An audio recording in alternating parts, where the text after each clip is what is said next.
Adelaide Oaks, isn't it? I received your owl. Yes, I'm Adelaide Oaks. Oh dear. You see, my Uncle Roland is a metal trader who's quite well known in the goblin community. He normally sends me owls every week when he's on his business travels. In his last owl, he alluded to dealings with those radical goblins, Ranrock's loyalists. It's been ages since that owl and I'm worried. What with the troll attack on Hogsmeade and the rumours that goblins may have been involved, well, I'm fearing the worst. Should I be worried about my uncle, or am I overthinking this? I think you're right to be concerned, Adelaide. Your uncle may be in trouble. You're much more understanding than Professor Weasley. She heard I was going to look for him and forbade me from leaving the grounds. She's convinced he can handle himself, but I can't concentrate on anything until I know he's all right. Could you try to find out for me? From what I hear, you're almost as adventurous as Uncle Roland. Has your uncle traded with many goblins? Yes, for ages. Even speaks gobbledygook.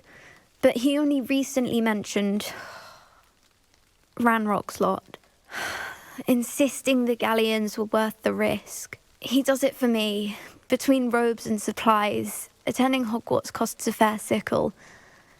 And besides that, Uncle Roland has expensive taste. He's sacrificed so much for me over the years. I promised him that as soon as I finish Hogwarts, I shall be the one taking care of him.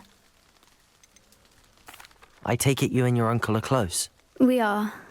My mother died when I was born, and I lost my father when I was 5. Uncle Roland's looked after me for as long as I can remember. He knows I get anxious when he travels, and that's why he sends me all the owls, to let me know that he's all right. I'll try and look into it for you, Adelaide. Thank you. He's very thorough in his record keeping, notes all his trades in a journal, makes maps. In fact, in his last owl, he drew me a map of his next stop. He planned to set up camp north of here. I do hope you're able to find out where he is. Thank you again for any help you can provide. Oh, Uncle Roland... Now to find out what happened here.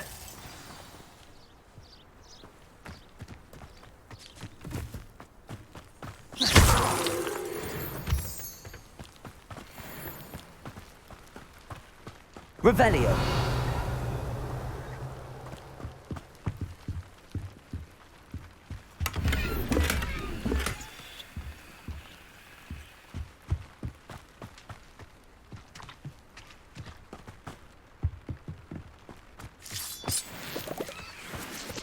Adelaide said that her uncle kept notes of his trades, maps. Perhaps these landmarks will lead me to him.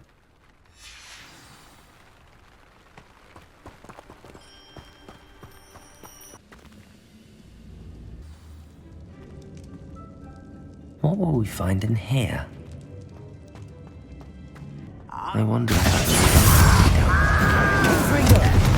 I have Ranrock to blame. Hello? Mr. Oaks? Yes, I'm here. They've taken my wand. This cell has an enchanted lock. I have experience with these locks, but I need my wand if I have any chance of opening it. Look for a boiler door. I've heard them speak of it. I need to find Mr. Oaks's wand. Where could it be? Please, pass me my wand. I can't get out of this damn cell without it. It's my last hope. Please. My wand. Oh, thank Merlin. Thank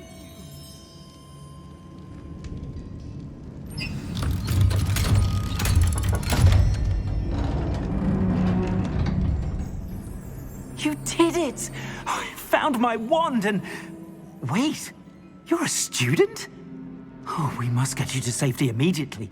It's dangerous. It's all right, Mr. Oaks. I've dealt with these goblins before. Dear Merlin, you're either very lucky or very talented. How did you find me? I'm a friend of Adelaide's. She was worried about your business with Ranrock's loyalists. Oh, she was right to be. I couldn't go through with the agreement, and when I told them, I ended up blindfolded and behind bars. Been locked in that infernal cell for so long, they'd forgot I was even there. I overheard things. If only I could reward you for what you've done. Blasted goblin stole every Knut on me. All I can say is thank you, truly. You mentioned you overheard things. Sad tale, really. I think I know where Ranrock's unfortunate vendetta against wizardkind began. Although dragon breeding was outlawed by the Warlocks Convention of 1709, Ranrock stumbled upon an illegal dragon camp.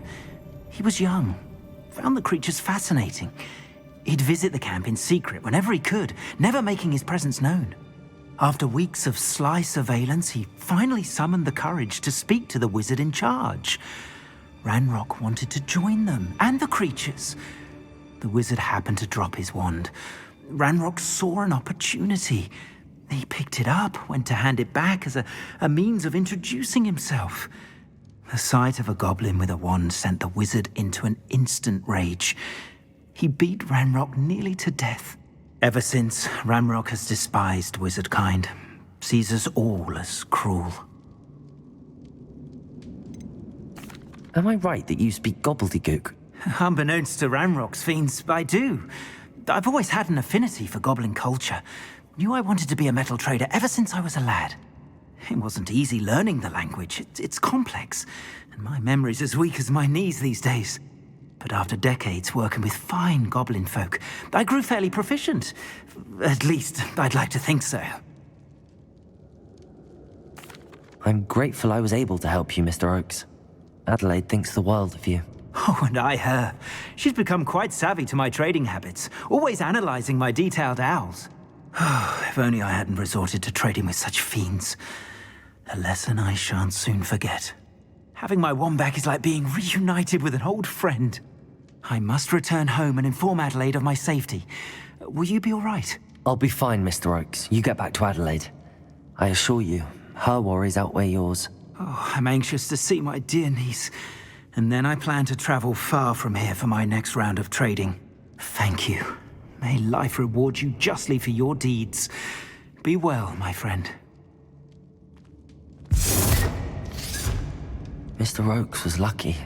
Ranrock's lot would never have freed him.